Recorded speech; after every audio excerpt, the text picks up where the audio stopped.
मैया, तू अपने भगवान को अगर ढूंढती है तो यहाँ नहीं, तेरे भगवान तो अब नौकरी करने लगे हैं, उनकी ड्यूटी लग गई है। कहा का एक राजा है वली, जिसके द्वारे पर भगवान पहरा लगाते हैं। लक्ष्मी को क्रोध आ गया, कौन ऐसा मूर्ख है जो हमारे पति से पहरा लगवा रहा है। नारद जी कहने लगे, मैया अभी तो भगवान अकेले पहरा लगा रहे हैं, और ज्यादा तुमने अगर क्रोध किया तो पहरा तुम्हें भी लगाना पड़ेगा उसका, क्योंकि भगवान वचनबद्ध है, उसकी माँ ने मांग लिया है, भगवान को पहरा लगाना ही पड़ेगा। अब वैसे भाग भाग के पहरा लगा रहे, भाग भाग के पता नहीं कौन से द्वारे से राजा बलि निकल पड़े, और आज भाग भाग के पहरा लगा रहे हैं। तो पूछने लगी लक्ष्मी, कैसे लाए नारद जी, तुम ही अकल बताओ। नारद जी कहते, अभी तो नहीं, जब सावन का महीना आए, राजा बलि के हाथ में राखी बांधना, और जब वो ये कहे कुछ मांग लो तभी मांग लेना। का ठीक है। अब तो लक्ष्मी ने इंतजार किया सावन के महीने में, और सावन का महीना आया, हाथ में राखी ली, राजा बलि के घर पहुंच गई। राजा बलि के घर पहुंच करके उसी समय भैया से कहा, जल्दी स्नान कर लो और राखी बांध के हमको जाना है। वो जानती कहीं उसकी बहन आ गई तो राज खुल जाएगा। कहा भैया जल्दी स्नान कर लो। तो शांति बनाए रखे मेरी माताएं बहनें, शांति जो की बात करती है आपस में चुपचाप थोड़ी देर के लिए बैठे। तो देखिए उसी समय आज लक्ष्मी ने, उस समय चौक पूरा है, मस्तक पर तिलक करने लगी, हाथ में राखी बांधी। तो मेरी माताओं बहनों, राखी क्यों बांधी जाती है? मेरी बहनें तो ये सोच रही होंगी, हमारे तो 5 भैया हैं, अब पांचों एक साड़ी ले आएंगे तो 5 साड़ियां हो जाएंगी, है? इसलिए राखी नहीं बांधी जाती। राखी के 2 धागे पैसों से नहीं खरीदे जा सकते हैं। बहन अपने भैया की कलाई में रक्षा सूत्र बांधती है, ये रक्षा सूत्र बांधती है, और ये कहती भैया हमारी रक्षा करना। तो बहन भी जब राखी की रक्षा की कामना करती तो भैया भी कहता, बहन ये भुजा कट भले ही जाए, लेकिन तुम्हारी रक्षा के लिए हमेशा तैयार रहती है और रहेगी। ये प्रेम के 2 धागे ना तो पैसों से खरीदे जा सकते हैं, ना रुपयों से खरीदे जा सकते हैं, और जिसने अपने भैया की लाज राखी हो तो राखी बांधे, अन्यथा राखी बांधना ही बंद कर दे। राखी तो इसलिए बांधी जाती, बहनें अपने जीवन का भार भैया के हाथ में सौंपती हैं, भैया मेरी रक्षा करना और भगवान मेरे भैया की रक्षा करना, इसलिए रक्षा सूत्र बांधा करती बहनें। तो कुछ तो कभी कभी तिलक भी किया करती हैं। तो माताओं बहनों, तिलक क्यों करती हो? ये धर्म ध्वजा है भारत की। जिस प्रकार फौजी लोग प्राण दे देते, झंडा नहीं झुकने देते, ऐसे ही ये धर्म ध्वजा है। मेरी माताओं बहनों याद रखना, कभी भी इस मस्तक को झुकने मत देना। कुछ माताएं बहनें रोली का तिलक लगाया करती भैया की, कुछ तो हल्दी का तिलक लगाया करती हैं, कुछ कुमकुम का लगाया करती हैं, और कोई ऐसी भी दुष्ट बहनें होती हैं जो कलंक का टीका भी भैया के मस्तक पर लगा देती हैं। कलंक का टीका भैया के मस्तक पर लगा देती हैं। तो मेरी बहनों, अगर कथा में आई हो तो इस बात को ध्यान रखना, मेरी बात जीवन में ध्यान रखना, कि चाहे प्राण भले ही चले जाएं, लेकिन भाई का मस्तक, पिता का मस्तक समाज में कभी झुकने मत देना। तब तो तिलक करना, अन्यथा तिलक ही मत करना। जो माताएं बहनें तिलक करती उनको याद रखना चाहिए, जिस मस्तक को मैंने ऊंचा किया है, समाज में कभी कभी वही बहनें ऐसे कर्म करती हैं जो भैया सर उठा के चल नहीं सकते, पिता समाज में बात नहीं कह सकता है। तो मेरा कहने का मतलब एक ही है, या तो तिलक मत करना, और या फिर जीते जी अपने प्राण दे देना, लेकिन भाई का समाज में मस्तक मत झुकने देना।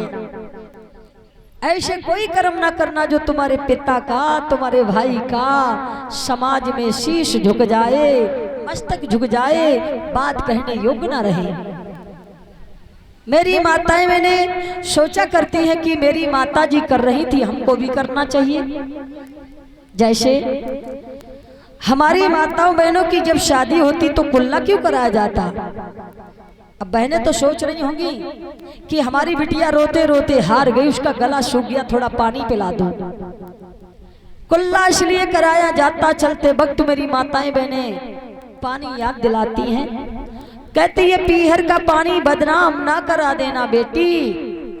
और जैसे तुमने पानी के घूंट भरे, सास ससुर तुमसे कुछ कहते रहे, उनकी बात पीती रहना, कुछ मत कहना। कुछ तो ये सिखा के भेज दे। और कोई कहता हमने 15 लाख दिए बिटिया, कोई एक कहे तुम 10 कहना, लड़का तो खरीद लिया हमने है? और वही जो ऐसी बातें करके भेजती, उनकी बेटियां फांसी लगाती, आग लगाती, विस्मान करके मरती हैं, जो ऐसा सिखाती हैं। बेटियों को हमेशा यही सिखाओ, बेटी सास ससुर की सेवा करना, और वो पूजनीय है, वंदनीय है, सिखा के भेजना चाहिए। अब कुछ माताएं बहनें तो सेवा की कह के भेजती हैं, और बिटिया पहली बार देख जाती है ससुराल, तो सबसे पहले क्या देखती है? ससुराल में जाती सबसे पहले ये देखती है कौन सा कमरा हमारे हिस्सा में पड़ेगा। टुकरा डुकरिया को तो रोटी देनी नहीं, बिल्कुल। डुकरिया डुकरा अपने मम्मी पापा डैडी पिताजी और सास ससुर, डुकरा डुकरिया। बस सही कहती सास, अब उस घर में शासन तेरा नहीं मेरा चलेगा, और डुकरा तूने ज्यादा बकवास की तो तेरी भी खबर ले लूंगी हम। याद रखना, इसलिए मेरी माताएं मैंने डुकरा डुकरिया कहती है। जिसने बेटा दिया, घर बार दिया, सब कुछ दिया, उसे डुकरा डुकरिया बोलती हैं। शादी विवाह में गुनाह बहुत रखे जाते हैं, और हमारी माताएं मैंने इशारा देती, बिटिया बड़ी गुणवान है, बहुत मीठी है, अच्छी है हमारी बिटिया। घर घर में गुनाह बांटे जाते, ससुराल में बहू बहुत अच्छी आई, बड़ी मीठी आई, बड़ी प्यारी आई है। घर घर में गुना बटे थे, गुड़ बटे थे, और 1 महीना बीता तो कभी सास को मार रही, तो कभी ससुर को पीट रही, तो कभी जेठ जेठानी को जूता लेके लिपट रही। याद रखना, घर घर में अब गुड़ बांट डाले तो मेरी माताओं बहनों ध्यान रखना इन परंपराओं का, तब तो राखी बांधता, अन्यथा मत बांधना। लक्ष्मी कहती अपने भैया से राखी बांधती और कहती जा रही है, ओ भैया मेरे राखी के बंधन को निभाना।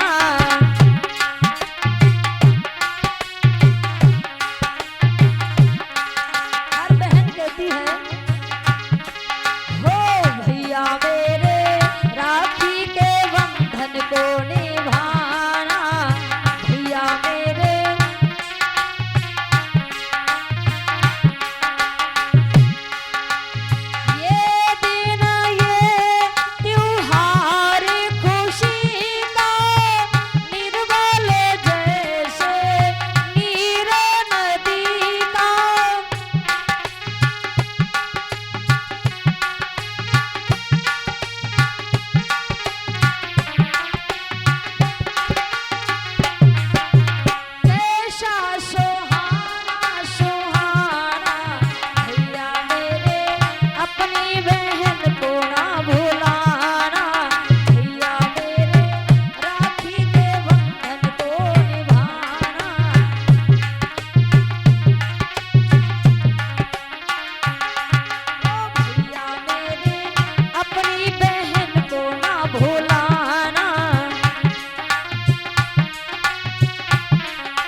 राखी बांधी।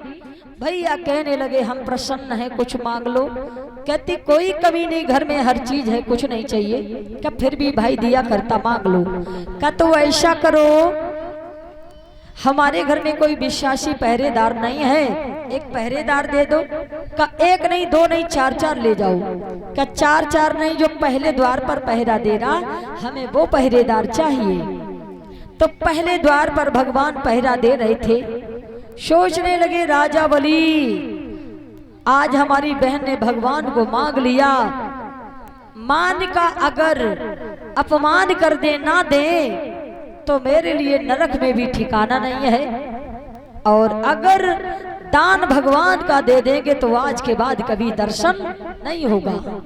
लेकिन सोचने लगे प्रभु जी का अपमान भले ही हो जाए लेकिन मान का अपमान नहीं करेंगे। और कहा बहन ऐसा करो, तुम ले जाओ। राजा बलि से मांग लिया और लक्ष्मी अपने पति को लेकर के चली।